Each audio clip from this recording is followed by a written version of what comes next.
And now we come to the Chinese segment, right? So we have a Chinese segment. So I include this image here. It has nothing to do with the Old-Time Days, but it does tell you what Chinese is like. A lot of Chinese is pictorial. Like a lot of Chinese words are actually pictures, right? We're going to be exploring the Old-Time Days through many things, including Chinese. Chinese can Chinese word could be a picture like this one. So this is a picture of three peaks. This is a mountain. This is a word for mountain. But Chinese words could also be concepts. Okay, like this. Well, well, this is a word for market. I will get to another word eventually, but a market is this represents a city or a market, and this represents a large place.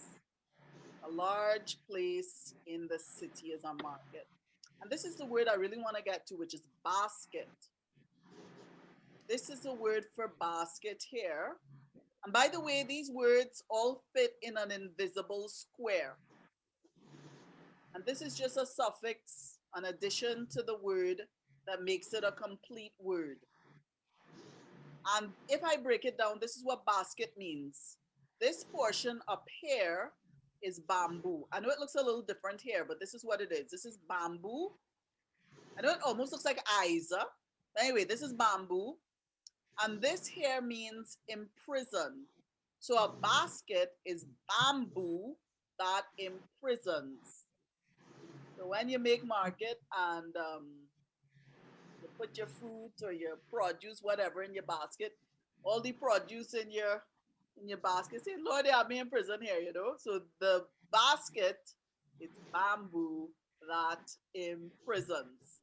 So this is how Chinese people construct their words. They're very logical most times. And even if we don't understand the logic, you can know that thousands of years ago, when they first created these words, they put a lot of thought and a lot of logic into how they put the words together. The different elements that you see in different words are often recycled within their vocabulary. So you'll often see the same elements turning up in different words. So this is the word for basket. I don't know if any thoughts come to mind for you guys with this. All right, so I'm gonna keep going. The basket song. Do you guys remember seeing basket ladies when you were younger? That's what I call them, basket ladies. Yeah, I lived in Arima. I used to see them all the time. I used to live in Arima. You think you could balance a basket on your head with all our produce and stuff? Yeah, people used to carry water as well.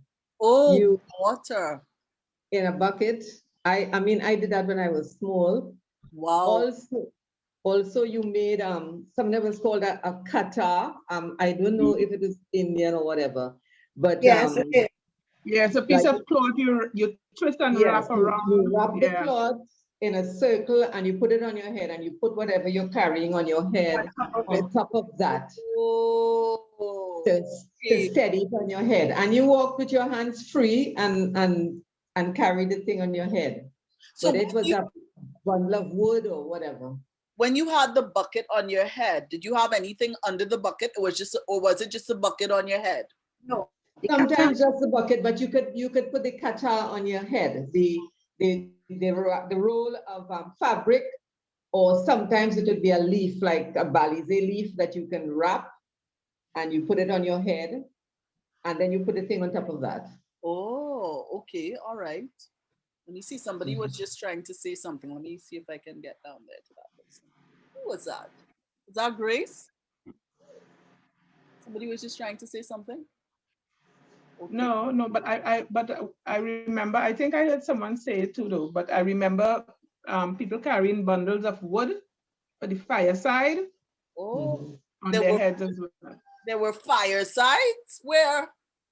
Yeah, East Indians had firesides. In the house or outside?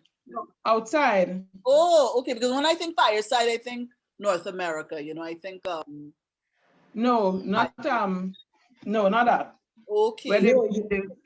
yeah, and even they made bread in these dirt ovens. Yes. So they Right. would carry the wood to put there. Oh. Now, was it the women who did all the carrying? Did men ever carry these things on their head as well?